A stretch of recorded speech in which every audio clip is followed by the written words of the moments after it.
Hi, I'm Aj from Learn SEMA. I'm a lecturer in the enterprise pillar, and I'm also a strategy consultant by profession, having started my career at the Boston Consulting Group. And I'm also an entrepreneur and an investor in startup companies. So we tend to use a lot of the concepts that we teach in the enterprise pillar in my career. Let's take a closer look at Porter's diamond. Michael Porter was trying to understand three things. Why do some countries produce global world-class companies? How do these companies sustain their competitive advantage over the long term? And what are the implications for government policy and strategy? In trying to answer these three questions, he developed a framework which we today know as Porter's diamond. And Porter's diamond has four key elements that we will get into. The first is factor conditions. Now, in the old days, when people thought of factor conditions, they would normally think of natural factors like a country's location, its raw materials, its demographics, its population. But what Porter really narrowed down to was what he termed strategic factors. These are factors that governments can invest in to create sustainable competitive advantage for a country. For example, the education system, or the internet backbone, the infrastructure, the road network, railways, transportation, logistics. These are all factors that Porter identified as being strategic that a country could invest in, essentially could create to generate competitive advantage for the nation.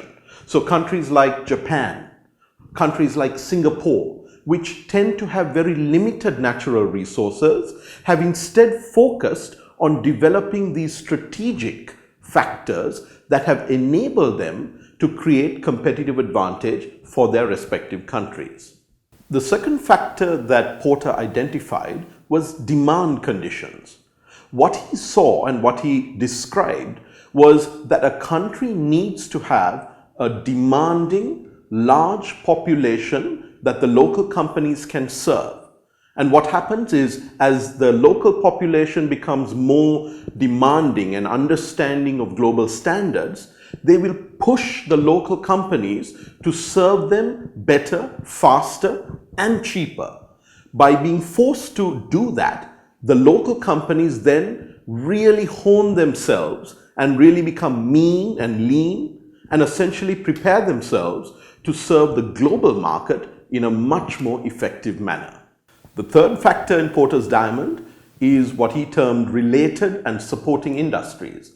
Here what he's talking about is that the main industry should also have a number of support industries, essentially feeder industries. These are where you would get your labor, you'd get your raw materials, you'd get your support services, your transport. All of those related industries should also be present and operating at a very high level within the country. If these supporting industries start coming together, what happens is you start to see a cluster develop. And this cluster starts supporting each other so that it truly becomes world-class. A couple of good examples. In California, the wine industry. What has happened is you've got the California vineyards, you've got the winemakers, you've got the people who supply the bottles, the barrels, the corks, all of them congregating in the same area.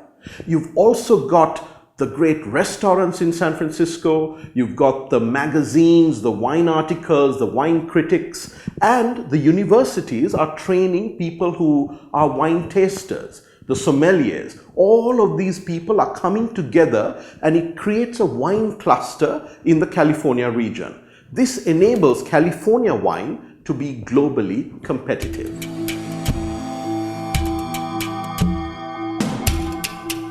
The fourth factor in Porter's diamond is firm strategy, structure, and rivalry. What Porter saw was that the more intense the rivalry among local firms, the more there was a chance that global world-class companies would emerge out of that country, because these companies have fought long and hard in the local market. They have got really solid in their ability to deliver goods at the right time, at the right place, at the right price because of the local competition, and that enables them to prepare and serve the global market very effectively. Now, an interesting point here is that in the diamond, the higher the rivalry and the firm structure and strategy, the better it is. This is in contrast to Porter's 5 forces, where he told us that the higher the rivalry, the worse it is, because the rivalry among the firms would reduce profits in an industry. So 2 different models. In one model, the diamond, rivalry is good because it will enable world-class companies to emerge, whereas in the other model, Porter's 5 forces, rivalry is bad because it competes profits away. So we need to make sure that we don't confuse those two and understand different models. There's a different scenario when it comes to firm strategy, structure, and rivalry. Now, these are the 4 key elements of the diamond. Essentially, it creates the 4 corners of the diamond. But there was one other factor that Porter identified, which was very critical, which is the role of government. Now, government has a key role to play, particularly when it comes to strategic factors, because it is a government that can attract and drive investment into things like internet, broadband connectivity, into infrastructure, into education. It is a government that can set the laws and attract investment into a country. So a very key role to play for the government in Porter's diamond. Again, in contrast to Porter's 5 forces model, where the role of government essentially was left out, and he made no explicit mention of the role of government in his 5 forces model. But in the diamond model, the government plays a key role in driving the factors of the diamond. The essence of the diamond is that all of these factors essentially reinforce each other. So they all need to be present in a country, and they all need to be working together to really strengthen that country, the attractiveness of that country, and that is how we would potentially see world-class companies emerging from a particular country. Now, if you are coming from the outside, you would use the diamond to analyze the attractiveness of that country, to determine whether you want to enter that country, invest, and grow your presence within that country. So the diamond gives you a very solid model to enable an assessment of a country. Now, there have been some criticisms of the diamond model that we should also quickly take a look at. For example, people say this doesn't seem to work for multinational organizations that span the globe, that are present in multiple countries. So they're not dealing in one country with one diamond, they are working across the globe. This model may not work for them. People have also said that this model may not work for service organizations, that it may be more relevant for manufacturing organizations. The model also doesn't factor in foreign direct investment and the impact that can have on a country and its competitiveness. And finally, the model does not explain why a particular country may produce both successful and less successful companies within an industry. So for example, in Japan, you've got Toyota and Honda as very successful companies in the auto industry, but you've got less successful players like Nissan. Now, if the diamond was working to its max, why would you get both very successful companies as well as some that are not successful? The diamond does not really help us answer that question. So, do we see any examples today of the diamond at work? Actually, in fact, we do. Let's take a look at the Korean consumer electronics industry. South Korea has produced some fantastic global corporations that are focused on consumer electronics. Samsung, LG. These are today global world-class players that essentially dominate not just in South Korea, but across the world. How did these companies emerge out of South Korea? The diamond helps us answer that question. Let's start with the factor condition. In South Korea, The government invested very heavily and very early on in its IT infrastructure.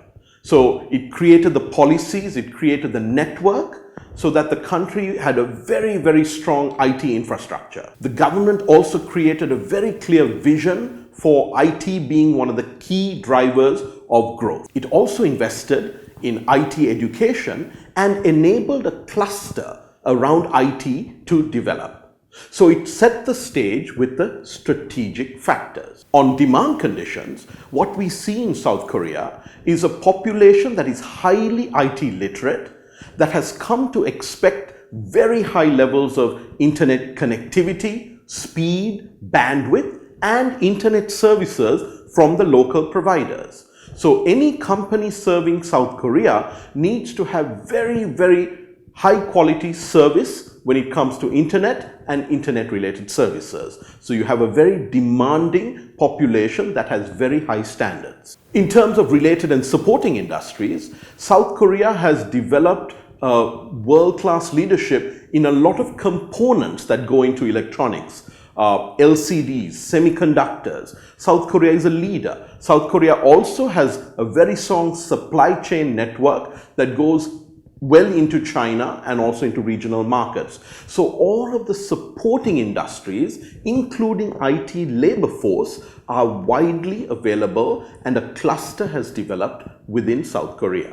Under firm strategy, structure, and rivalry, South Korea has liberalized how companies can be started up in the IT sector. There's a lot of venture capital that has come in, and similar to Silicon Valley in the USA, South Korea has created a valley of its own where all the IT companies have started up and have created and have grown. So there's a lot of competitiveness and rivalry within the IT sector. As these companies compete in the local market, they get better and better, and out of those companies has emerged players like Samsung and LG.